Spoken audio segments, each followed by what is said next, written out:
거룩하신 하나님, 감사합니다. 모든 만물의 영광스러운 찬양을 받기에 합당하신 주님, 우리 주님을 찬양합니다. 하나님, 우리가 하나님을 높일 만큼 높이고 하나님께 드릴 만큼 드리고 그리야 해도 불충분할 텐데 정작 우리의 모습은 한없이 연약하고 부족합니다. 하나님, 참 우리가 얼마나 인간이 부족하고 또한 연약한 존재인가를 또한 하나님을 통해서 또한 알게 하시지만, 그런 가운데서도 참 하나님이 얼마나 우리에게 존귀하신 분이며 위대하신 분이며 우리가 오직 바라보아야 할 것이 오직 하나님밖에 없다라는 사실은 잘 잊고 그저 다른 해결책이나 다른 방법들을 쫓아가곤 합니다. 하나님, 우리에게 지혜를 주십시오. 우리에게 하나님의 뜻을 볼 수 있는 눈을 주십시오. 그래서 하나님께서 이 시대에, 이 혼란스러운 시대에 주시고자 하는 정확한 의미를 깨닫고 오직 하나님을 향하고 하나님께서 우리에게 계획하신 것들이 이루어지는 그 일들을 소망하며 자 하나님의 은혜를 구하는 우리가 되게 하여 주시옵소서. 우리로 참된 주의 지혜를 얻게 하여 주기를 간절히 소원합니다. 주의 말씀을 통하여 그 지혜의 일부분을 보기를 소원합니다.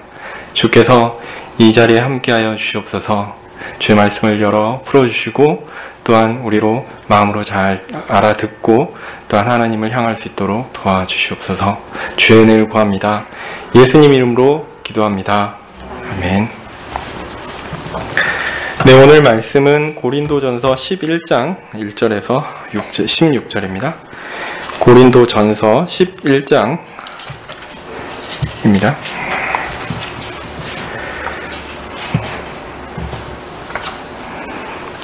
주보에는 제가 잘못 보내가지고 12장으로 되어 있는데요.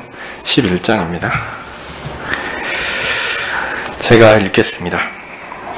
내가 그리스도를 본받는 자 된 것 같이 너희는 나를 본받는 자 되라. 너희가 모든 일에 나를 기억하고 또 내가 너희에게 전하여 준 대로 그 유전을 너희가 지킴으로 너희를 칭찬하노라. 그러나 나는 너희가 알기를 원하노니 각 남자의 머리는 그리스도요 여자의 머리는 남자요 그리스도의 머리는 하나님이시니라. 무릇 남자로서 머리에 무엇을 쓰고 기도나 예언을 하는 자는 그 머리를 욕되게 하는 것이요 무릇 여자로서 머리에 쓴 것을 벗고 기도나 예언을 하는 자는 그 머리를 욕되게 하는 것이니 이는 머리를 민 것과 다름이 없음이니라. 만일 여자가 머리에 쓰지 않거든 깎을 것이요 만일 깎거나 미는 것이 여자에게 부끄러움이 되거든 쓸지니라.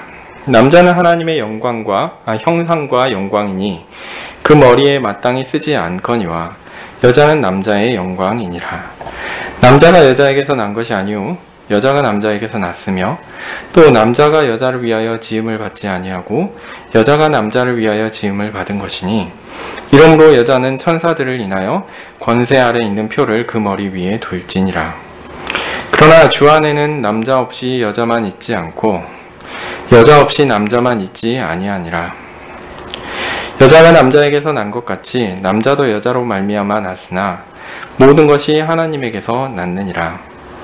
너희는 스스로 판단하라. 여자가 쓰지 않고 하나님께 기도하는 것이 마땅하냐? 만일 남자가 긴 머리가 있으면 자기에게 욕되는 것을 본성이 너희에게 가르치지 아니하느냐? 만일 여자가 긴 머리가 있으면 자기에게 영광이 되나니 긴 머리는 쓰는 것을 대신하여 주신 영권이라. 변론하려는 태도를 가진 자가 있을지라도 우리에게나 하나님의 모든 교회에는 이런 규례가 없느니라. 아멘. 우리는 고린도전서를 통해서 바울이 고린도 교회에 주는 여러 교훈들을 살펴보고 있었습니다. 지난주까지 살펴보았던 10장까지의 내용은 그리스도인의 바른 삶의 자세에 대한 일반적인 결론을 내리고 있었죠. 이웃 사랑이 어떻게 하나님 사랑과 연결되는지를 말씀드렸습니다. 그리고 이를 실천함으로 구원받은 사람의 삶을 어떻게 누려야 할 것인가 그런 이야기를 말씀드렸습니다. 원리를 말씀드리면 나의 육적인 이익을 포기해서라도 이웃의 영적인 유익을 세울 수 있다면 기꺼이 포기할 수 있다라는 것입니다. 그것이 이웃을 사랑하는 것이요 동시에 하나님을 사랑하는 것과 연결되는 건다라는 것이죠. 그렇게 하나님의 영광을 위한 삶을 우리는 살 수 있습니다. 그것이 그리스도인의 바른 자세이며 하나님께 영광이 됩니다. 바울은 이제 1절에 11장 1절에서 자신이 그리스도에게서 배운 바와 같이 살려고 한 것과 마찬가지로 고린도 교회도 그 바울과 마찬가지로 그리스도의 교훈을 따라 이 사랑의 실천을 가질 것, 이 실천을 행할 것을 권하고 있습니다. 그렇게 11장 1절까지 그리스도인의 삶의 바른 자세에 대한 교훈은 일단락 되게 됩니다. 이제는 조금 새로운 이야기를 하게 되는데요. 뭐 새로운 이야기라고 해서 그 원리 자체가 바뀐다거나 뭐 그런 건 아닙니다. 오히려 이 원리가 구체적인 어떤 현상에 어떻게 적용될까 그런 이야기가 되겠죠. 이런 내용들은 이제 12장, 11장, 12장 이렇게 쭉 넘어가면서 좀 더 세분화될 건데요. 그렇게 11장 2절부터는 이제 맥락의 변경이 있습니다.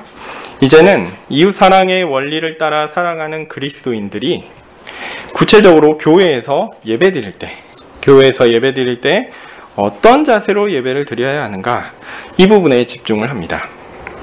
물론 이 주제는 고린도 교회의 특정한 상황과 관련이 되어 있습니다.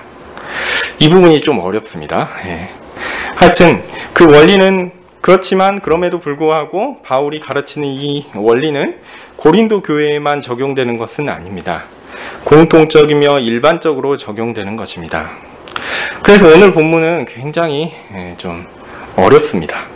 해석이 어렵다기보다는요, 이게 이 시대에 이 본문을 이대로 그냥 문자 그대로 읽고 받아들이라 그러면 잘 안 됩니다. 뭐 그냥 여성분들이 많으시지만 머리 아무것도 안 쓰셨잖아요. 네.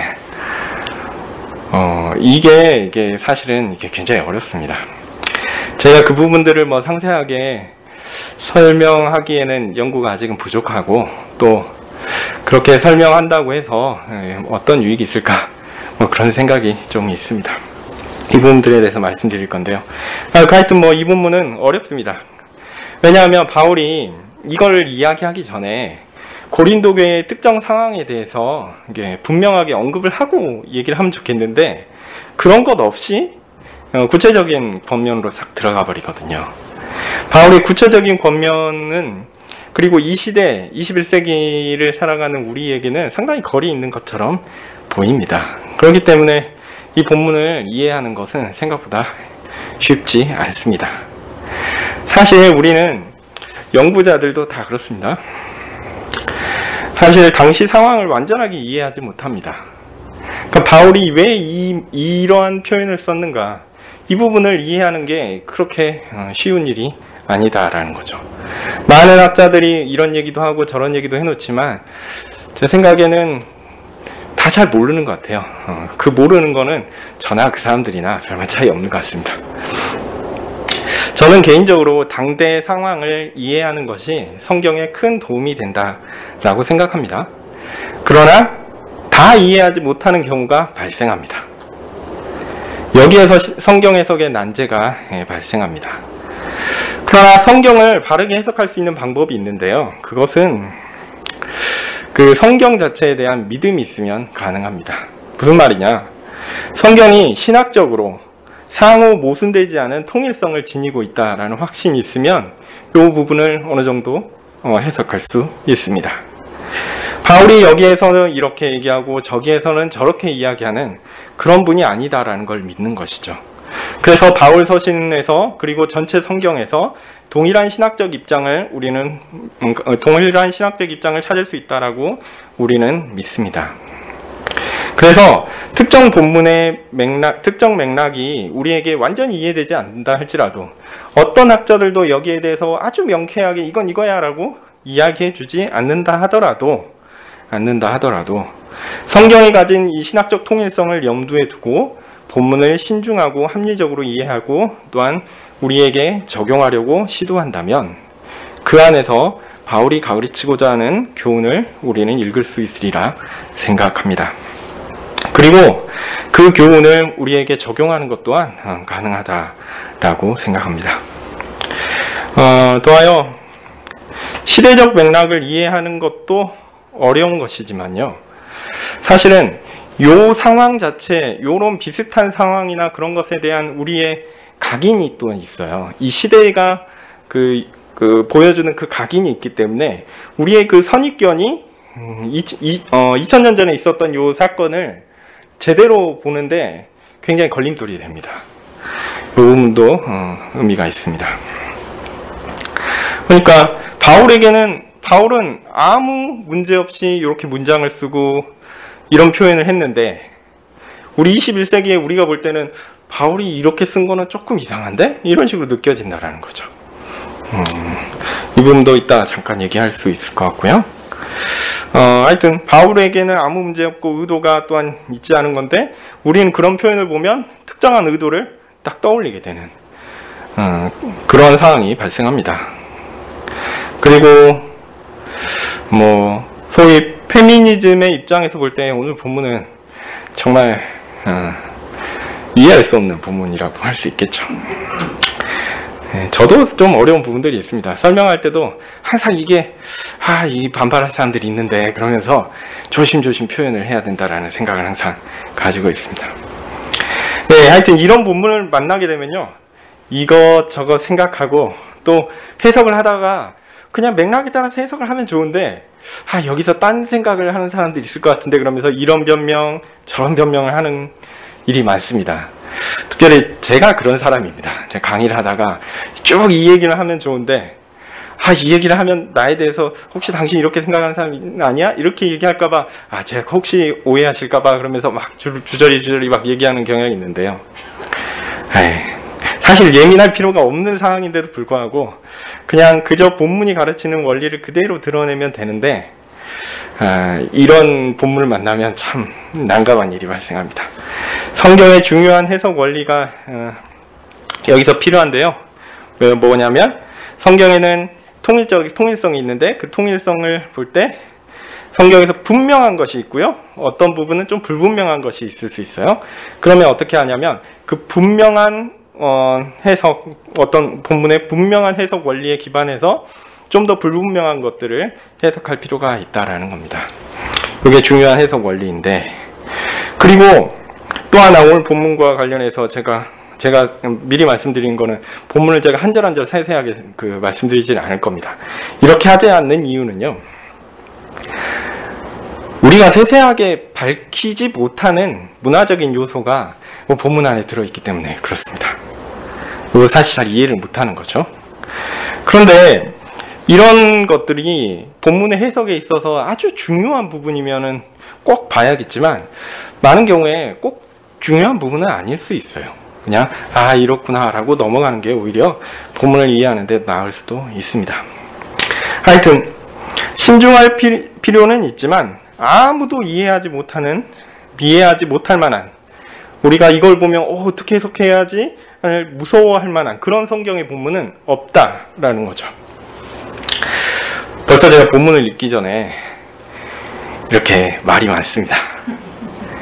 하여튼 오늘은 그런 의미에서 좀 어려운 본문이지만 최대한 간단하게 또 읽어보도록 하겠습니다. 너무 불편하게 생각하지 마시고 자연스럽게 쭉 본문을 읽으면서 이해하도록 노력해 보겠습니다. 먼저는 이제 전통을 지킴으로 이렇게 한 11장 2절에 보면은 이제 내가 너희에게 전하여 준 대로 그 유전을 너희가 지킴으로 너희를 칭찬하노라 이렇게 얘기하죠. 바울이 고린도 교회를 칭찬한 적이 얼마나 있었을까 모르겠는데 바울이 잘했다라고 칭찬한 부분이 드디어 나옵니다. 물론 3절에 그러나가 나와서 문제긴 한데 하여튼 2절에서 분명히 칭찬합니다. 오늘은 본문을 순서에 따라서 이제 살펴보기보다는 바울이 왜 칭찬을 할까? 바울이 그러나라고 할 때 왜 그러나라고 한 부분들이 이게 중요한데 그 그러나라고 한 이유가 뭘까라는 것들을 먼저 좀 살펴보려고 합니다. 그걸 보면요, 먼저 이제 고린도 교회가 하여튼 바울이 먼저 가졌던 그 전통, 유전의 그 원리를 보고 그 다음에 고린도 교회의 문제를 살펴보도록 할 건데요. 자, 고린도 교회가 바울의 가르침을 잘 받았다라고 바울은 칭찬하고 있죠. 근데 3절부터는 그렇지만 잘 지키지 못한 것이 있다라고 이야기합니다. 그런데 잘 지킨 것은 무엇일까요? 그러면 그 전통, 유전은 무엇일까요? 여기에 대한 설명이 이렇게 없어서 좀 어려운데, 그래서 여기에 대한 설명이 없어서 본문의 해석이 사실 조금 어렵습니다. 그런데 쭉 맥락을 찾아보면요, 아마도 그 유전은 바울의 긍정적인 표현에서 긍정적인 표현에서 발견할 수 있지 않을까 싶습니다. 바로 11절부터 12절이라고 할 수 있겠죠. 한번 읽어보겠습니다. 그러나 주 안에는 남자 없이 여자만 있지 않고 여자 없이 남자만 있지 아니하니라. 여자가 남자에게서 난 것 같이 남자도 여자로 말미암아 났으나 모든 것이 하나님에게서 났느니라.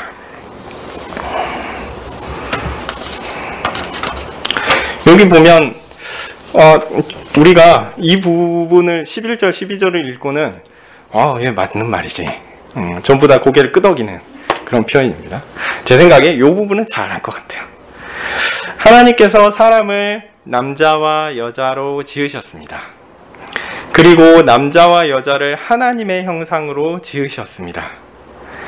사람은 남자와 여자로 그렇게 구분되죠? 그러나 이렇게 남자와 여자 이렇게 구분되었다라는 것이 남자와 여자는 차이가 있다. 남자가 더 낫고 혹은 여자가 더 낫고 그런 차이가 있다. 그것을 의미하지 않습니다. 어떤 의미에서 그냥 하나님의 형상이기 때문에 아무런 차이가 없다라고 할 것입니다. 그게 11절과 12절이 이야기하는 바입니다. 물론 제가 사적으로 말씀드리면 7절에 보면 남자는 하나님의 형상과 영광이니 라고 했거든요. 근데 제가 말씀드리는 하나님의 형상으로 지음을 받았다라는 의미는 하나님의 성품을 하나님께서 사람에게 특별히 하나님의 성품과 관련된 부분을 주셨고 특별히 하나님과 교제하게 하셨다라는 의미에서 하나님 형상이고요. 7절은 좀 그 다른 의미입니다. 위계 질서와 관련된 부분들이 들어가는 거니까 그 7절을 보고 나서 남자는 하나님의 형상이고 여자는 하나님의 형상이 아니구나. 이거는 오해입니다. 이 부분은 조금 이따 말씀드릴게요. 어쨌든 바울이 가르쳤던 주요한 핵심은 뭐냐면 남자와 여자가 있는데 남자와 여자가 교회 안에서 아무런 차이가 없다라는 겁니다. 이게 핵심이죠. 특별히 11절에 보면 주 안에는 이라고는 표현이 있죠. 주 안에는. 이 표현은 이제 교회를 의미한다라고 할 수 있겠습니다. 그래서 이 표현에서 볼 때 우리는 남자와 여자가 교회 안에서 차별이 없는 동등한 존재다라는 것을 분명히 할 수 있습니다. 교회에는요, 그래서 남자도 있고 여자도 있습니다.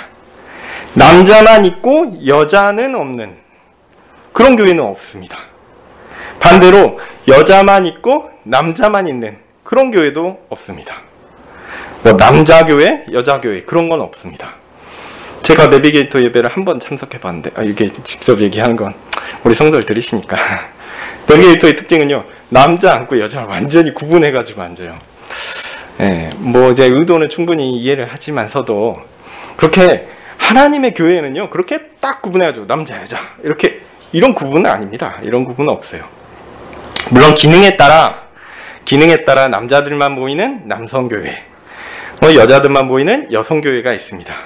근데 이 남성교회, 여성교회 이런 거는 이야기를 할 때 띄어쓰기를 잘 해야 됩니다.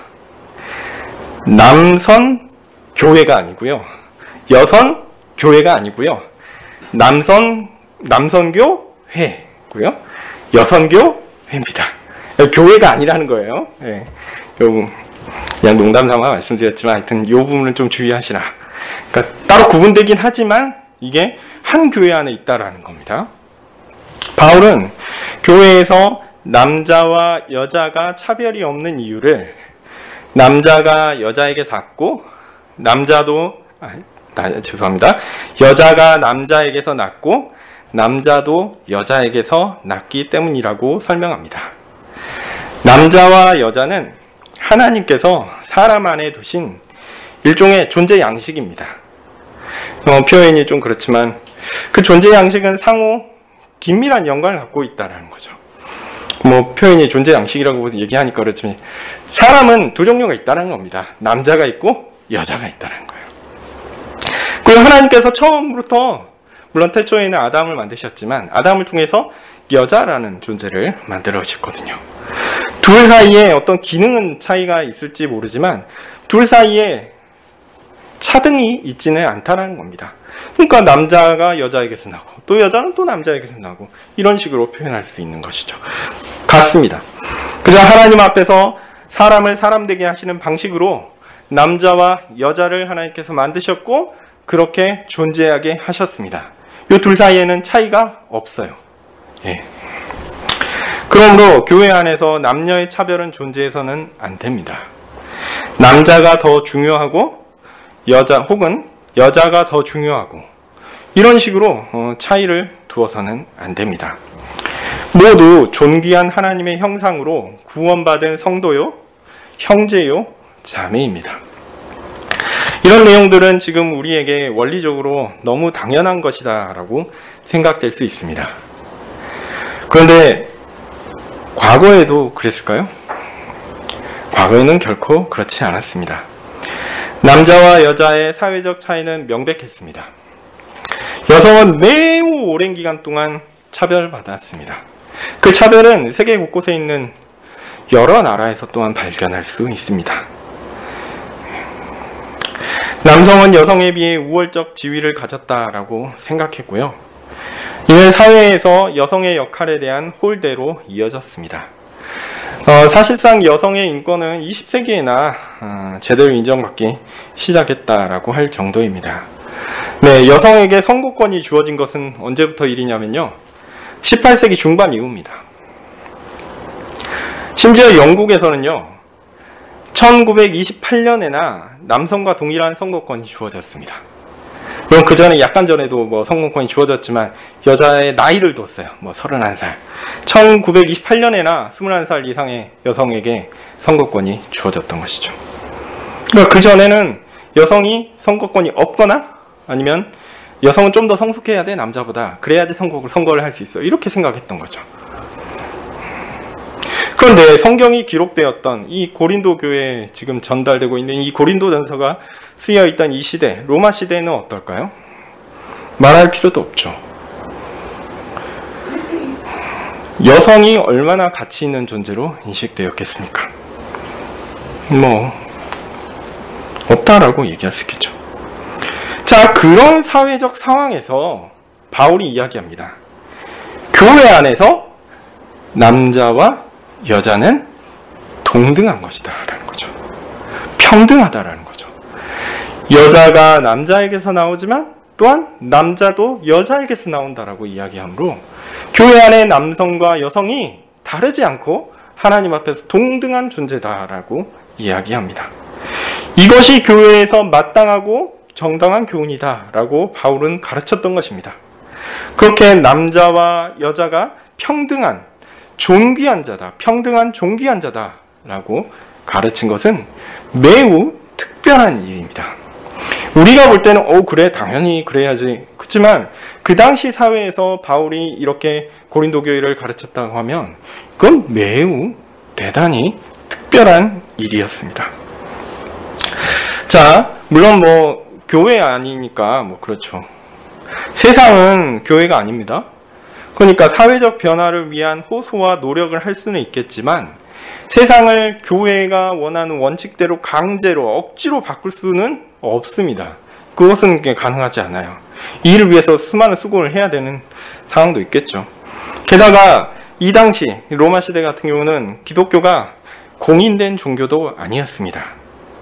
유대교의 아류로서 인정받았던 것이지 기독교 자체로는 핍박의 대상이었습니다. 첫째는 유대인으로부터 그랬고 나중에는 이제 로마 제국으로부터 그렇게 핍박의 대상이 되었죠. 그러나 교회 그렇게 이제 세상 제도는 그렇게 뒤틀려져 있고 그 제도 안에서는 여성은 굉장히 그 낮은 존재로 인식되었지만 교회 안에서 하나님께서 정하신 바른 질서를 따라서는 그렇지 않았다라는 거죠. 특별히 교회 안에서는 이러한 그 하나님께서 정하신 바른 질서가 강력하게 적용되어야 할 것을 바울은 또한 강조했을 것입니다. 바로 남자와 여자가 하나님의 형상으로 상호 긴밀한 관계를 가진 존재이며 매우 존귀한 평등한 존재다라는 것입니다. 바울의 남자와 여자에 대한 이런 교훈은 상당히 획기적인 것이라고 할 것입니다. 어떤 의미에서 세상과 교회를 구분짓는 아주 특별한 그런 것이었다라고 할 수도 있겠죠. 그런데 바울이 고린도 교회에 칭찬하는 내용이 이런 내용인 것 같아요. 이렇게 남녀가 하나님의 형상으로 평등하다라는 교훈을 바울이 가르쳤고 고린도 교회는 놀랍게도 그 교훈을 잘 받아들인 것 같습니다. 너무 잘 받아들였어요. 그래서 고린도 교회에서는요, 남자와 여자가 교회 안에서 평등하고 동등한 지체로서 하나님께 예배를 드림에 있어서도 차별이 없고 함께 참여해야 하고 함께 이 일들을 같이 짐을 져야 하는 그런 일들이 있었고, 또한 그런 일들을 적극적으로 실천하려는 사람들이 고린도 교회에 있었다라고 보여집니다.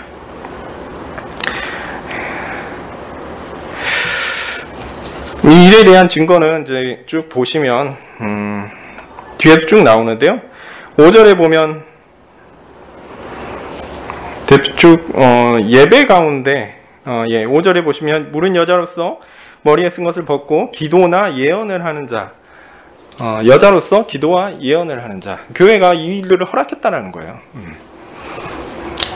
네, 그렇게 교회 안에서 그 바울이 가르친 평등의 사상을 잘 실천하려고 하는 일들이 있었고, 바울은 그 일을 잘했다 칭찬하고 있습니다. 바울은 교회 안에서 남자와 여자의 평등하고 동등한 존귀함을 인정하고 이를 위해 노력하는 고린도 교회를 칭찬합니다. 그런데 하지만 이를 실천하면서 주의할 것이 있고, 특히 고린도 교회가 이것을 오해해서 남자와 여자의 평등함의 원리를 가지고 오히려 교회의 예배를 무질서하게 하는 일들이 있었다라는 것을 지적하는 것이죠. 그러니까 바울이 지금 비판하는 초점은 고린도 교회 니네는 다 틀렸어, 그게 아니라 고린도 교회가 잘했는데, 그리고 그것이 사회와 교회를 지을 만한 아주 중요한 원리인데 그것들이 과도하게 적용되었다는 거죠. 과도하게 또는 오해되어서 적용된 부분이 있다라는 지적을 하는 것입니다. 이걸 꼭 기억하셨으면 좋겠습니다. 자, 무슨 얘기냐?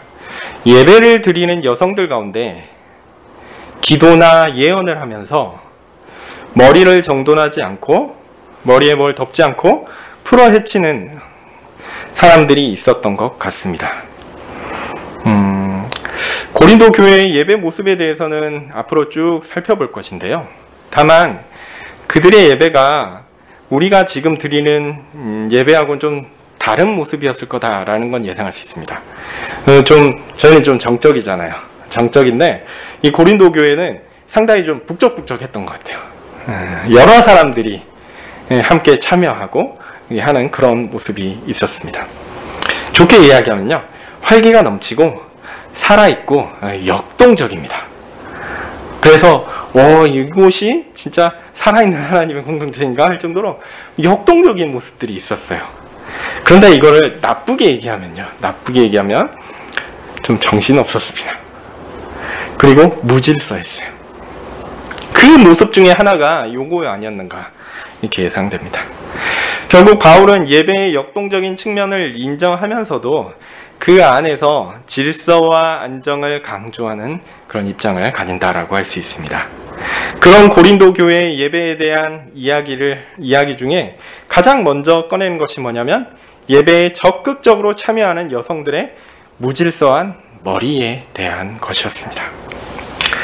자, 오늘 본문에는 이제 그 11장 5절에 보면 그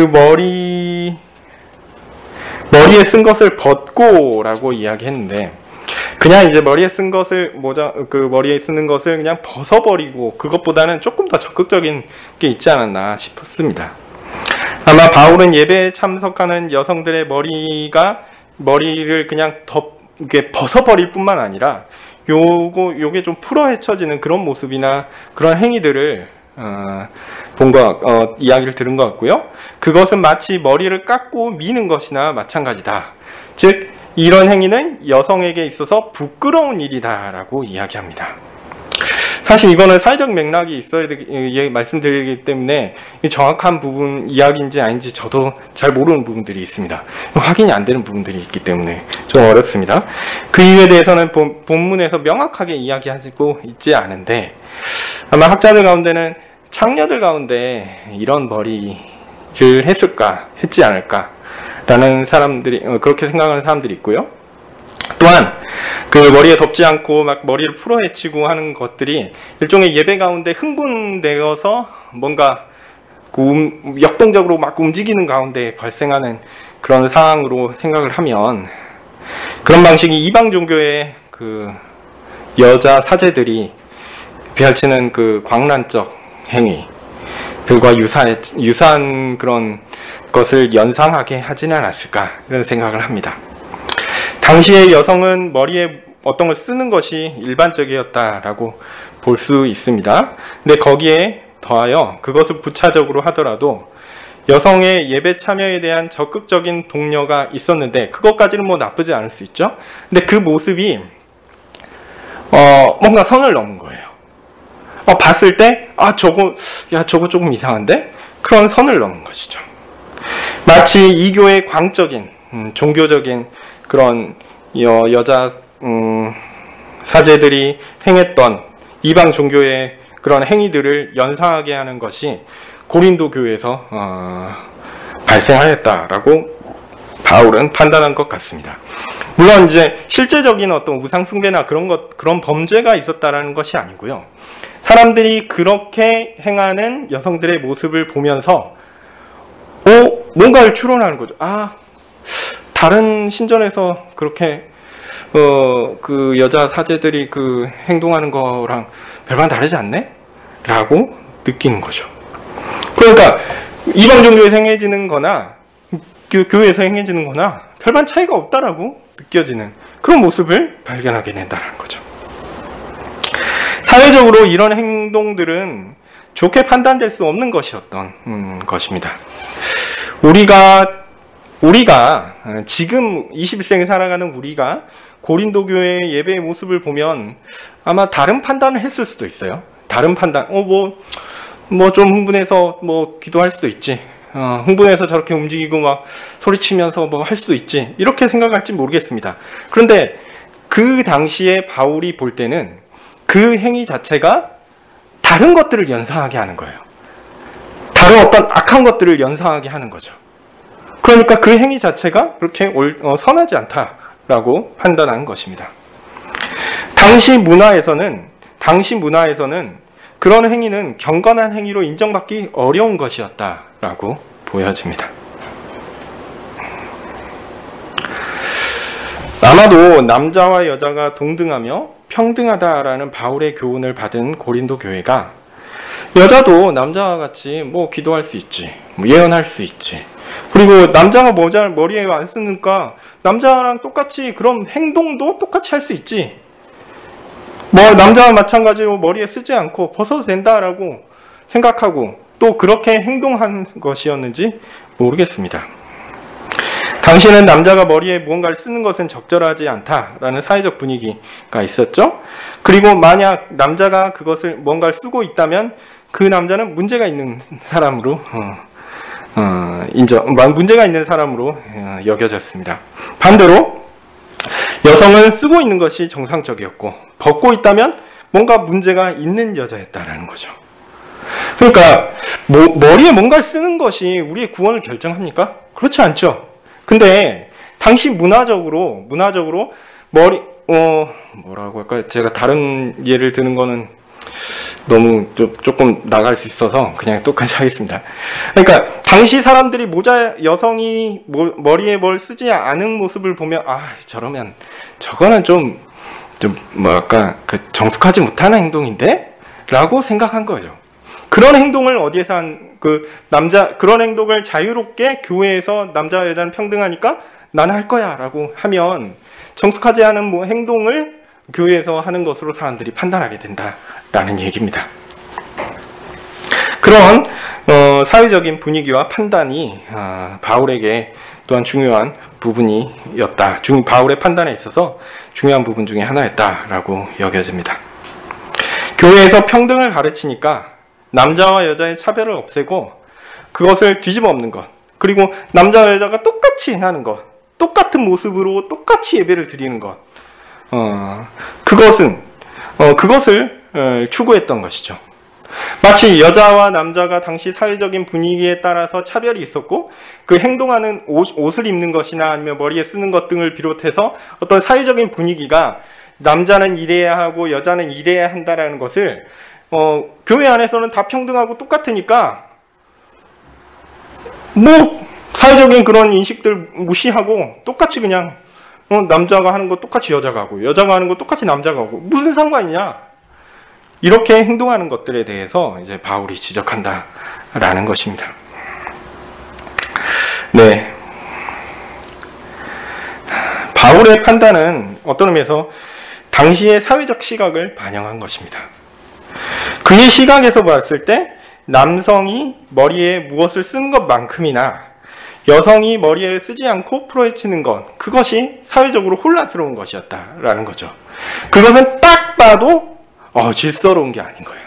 이것을 봤을 때 하나님께 바로 예배드리고 하나님께 드리는 경건한 예배로 인정하기에는 사회적인 시선이 그것들을 받아들이지 못하는 거죠. 딱 봐도 무질서한 것이었다는 겁니다. 남자와 여자의 차별은 없어야 하겠지만 당시 사회적 환경에서 그런 행위는 부끄러운 일이었고 오히려 좀 악한 것들을 연상하게 하는 그런 행위였다. 무질서한 것이었다라는 겁니다. 그래서 하나님께 드리는 예배에서 그러한 일은 행할 수 없는 것이다 라고 바울은 판단했습니다.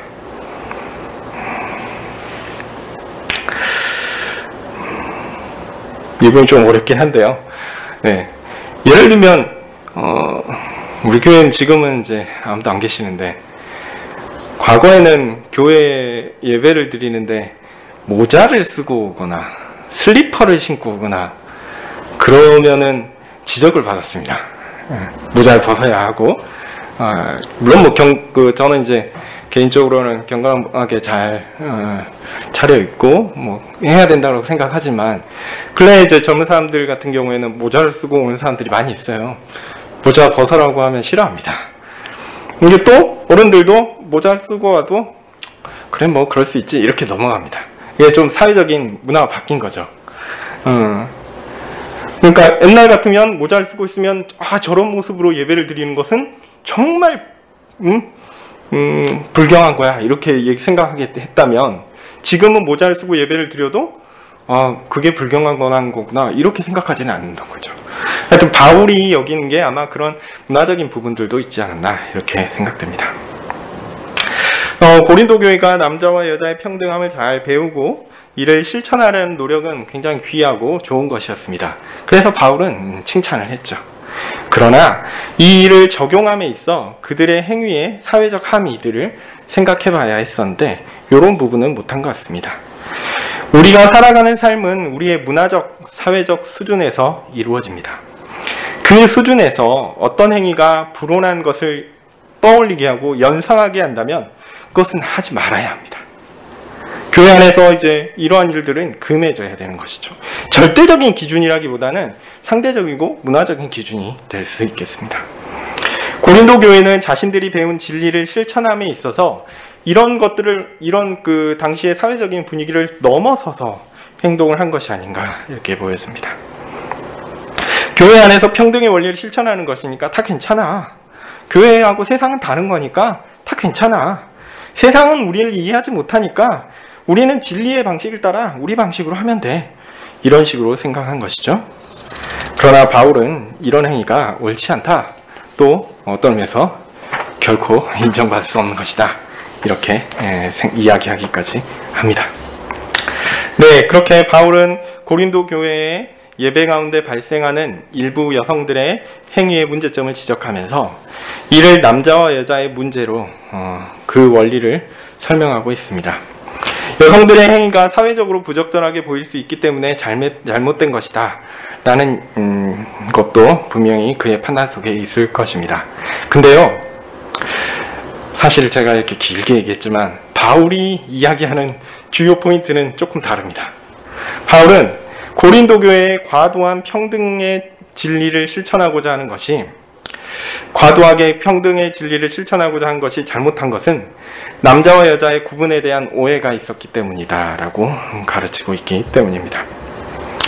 바울이 지적한 문제의 핵심은요, 평등을 주장하느라 남자와 여자의 구별을 잊었다라는 것이 이 신학적인 중심입니다. 남자와 여자는 다르죠. 물론 영적으로 하나님 앞에서 하나의 존재로서 하나님의 형상으로서 남자 여자는 다르지 않습니다. 그러나 남자의 역할이 있고 여자의 역할이 있습니다. 사회에서는 이런 구분, 남자의 역할, 여자의 역할 이런 게 좀 인위적이기 때문에 그 구분에 따르면 어떤 좋게 보이는 모습이 있고 또 그렇지 않은 것들이 있겠죠. 물론 이 부분들도 조심해야겠죠. 이것도 바울의 뉘앙스에 충분히 들어있다라고 볼 수 있지만 바울의 논점은 좀 더 신학적이다라는 것들도 우리는 놓치지 말아야 합니다. 교회에서 남자와 여자는 평등한 존재이지만 기능상, 역할상 구분이 있습니다. 여기서 제가 이렇게 주로 쓰는 용어가 질서입니다. 뒤에 쭉 이어지는 본문에서 이제 12장, 13장 이렇게 쭉 이어지는 본문에서 본문에서 바울은 예배의 질서를 강조합니다. 남자와 여자의 문제도 바울은 이런 질서의 측면에서 접근하고 있습니다. 교회에서 남자와 여자의 역할이 구분된다라는 거죠. 바울의 설명은 단지 교회에서만 적용되는 것으로 해석되기보다는 조금 포괄적이다라고 이해할 수 있는데, 왜냐하면 이게 사회적인 시선도 아까 말씀드렸듯이 포함되고 있으니까요. 그렇죠? 하지만 예배와 관련해서 제한적으로 보도록 하겠습니다. 그렇게 보면 예배에서 여자의 역할이 있고 남자의 역할이 있는데, 앞서 언급한 대로 머리를 풀어헤치고 기도하는 여자의 그런 행동이, 여자의 예배에서의 행위가 부끄러울 뿐만 아니라 또한 부적절한 것이다 라는 지적을 바울은 하는 것입니다. 그 이유는 그 여자가, 그 여인이 교회에 부여된 남자와 여자의 구분과 질서를 어기는 행동을 했기 때문입니다. 이 부분들에 대해서는 명확한 가르침을 주지는 않고 나중에 이제 다른 본문들하고 이제 섞어서 이제 봐야 될 필요가 있겠는데요. 네. 교회 안에는 분명히 남자가 있고 여자가 있죠. 남자의 역할이 있고 여자의 역할이 있습니다. 바울은 너무 쉽게 그리스도 다음에 남자, 그 다음에 여자 이런 식으로 도식화합니다. 근데 이렇게 도식화하면 어떤 식으로 발생하냐면, 그리스도가 머리니까 그리스도가 1등급, 그 다음에 남자가 2등급, 그 다음에 여자가 3등급 이런 식으로 도식화하니까 요거는 요런 도식은 우리 시대에 쓸데없는 오해를 낳을 수 있기 때문에 좀 조심스럽습니다. 하여튼 이 포인트는 뭐냐면요, 남자가 다르고 남자하고 여자하고 다르다라는 겁니다. 그리고 교회의 질서에 있어서 이런 질서의 순서가 있다라는 겁니다. 교회에서 남자가 맡는 역할이 있고 남자가 하는 기능이 있고 여자가 맡은 역할이 있고 기능이 다르다라는 것이 바울의 초점이다라는 것을 이해하셨으면 좋겠습니다. 그렇지 않은 이 부분에 대한 초점을 맞추지 않으면 바울의 여성과는 이상해 막 이런 식으로 나오니까요. 좀 이해하셨으면 좋겠습니다. 바울이 여기에서 교회의 지도자를 세우는 방식에 대해서는 이야기하지 않기 때문에 다른 본문에서 다루고 있으니까 상세하게 언급할 필요는 없지만, 교회를 아름답게 다스리는 방식은 교회 안에서 하나님께서 남자의 역할, 여자의 역할을 구분해서 교회를 질서 있게 하는 방식이다, 질서 있게 다스리는 방식이다 라는 것을 말씀드립니다. 교회에는요, 남자가 있고 여자가 있는데 이 남자와 여자가 이게 혼합되지는 않습니다. 이런 내용은 사실 요즘 시대에는 잘 용납되지 않습니다. 왜냐하면 개인적으로 보면 뛰어난 여성들이 존재하는 것은 사실입니다. 그러나 교회에는요, 남자와 여자의 질서가 있고, 이는 하나님께서 사람을 창조하신 사건에 기반한 것이다 라고 바울은 이야기하고 있습니다. 남자와 여자가 평등하지만 구분됩니다. 또한 질서를 따라 교회에서 역할이 나눠지고 그 역할에 따라서 교회 안에서 행해져야 한다는 것이 오늘 본문에 대한 일반적인 바울의 가르침이라고 할 수 있겠습니다. 이 부분들에 대해서 상세하게 설명드리기는 조금 지금은 조금 어려운데,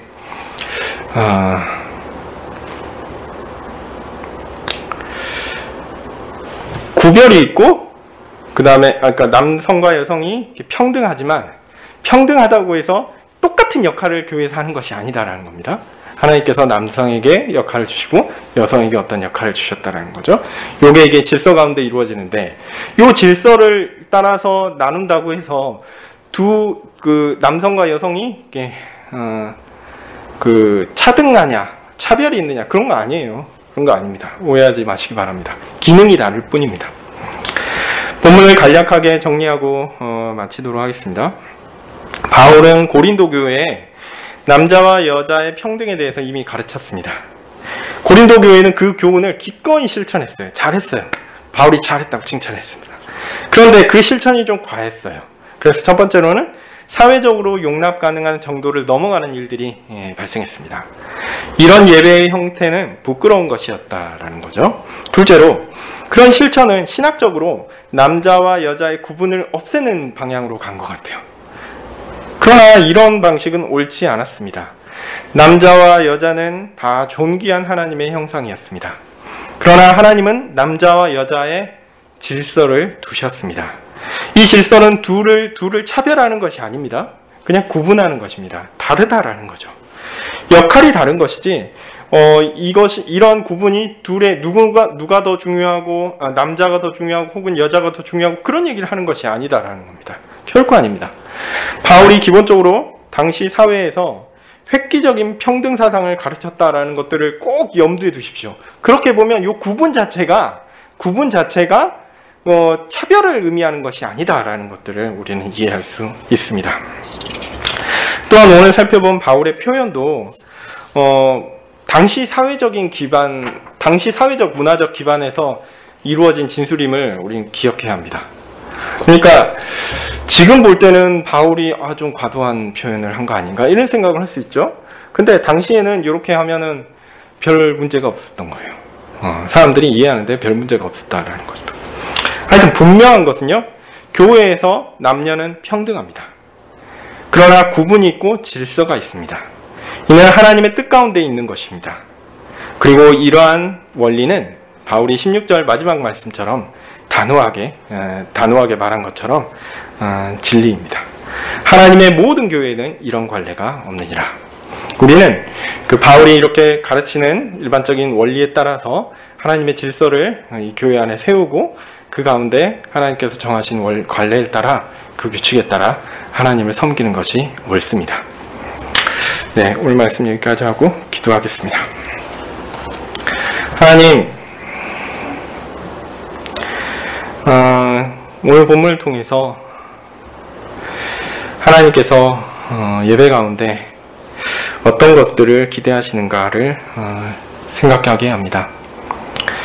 우리가 하나님께서 귀하게 주신 진리들을 질서 있게 표현하고 그 규범에 따라서 잘 지켜 행하는 것이 얼마나 귀한 것임을 또한 보게 됩니다.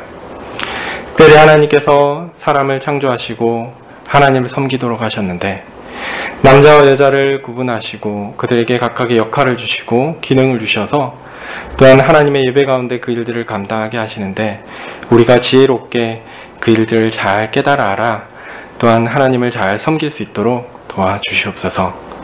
하나님, 우리 아버지여, 이름이 거룩히 여김을 받으시오며 나라의 마옵시며 뜻이 하늘에서 이룬 것 같이 땅에서도 이루어지이다. 오늘날 우리에게 일용할 양식을 주옵시고, 우리가 우리에게 죄 지은 자를 사하여 준 것 같이 우리 죄를 사하여 주옵시고, 우리를 시험에 들게 하지 마옵시고 다만 악에서 구하옵소서. 대개 나라와 권세와 영광이 아버지께 영원히 있사옵나이다. 아멘.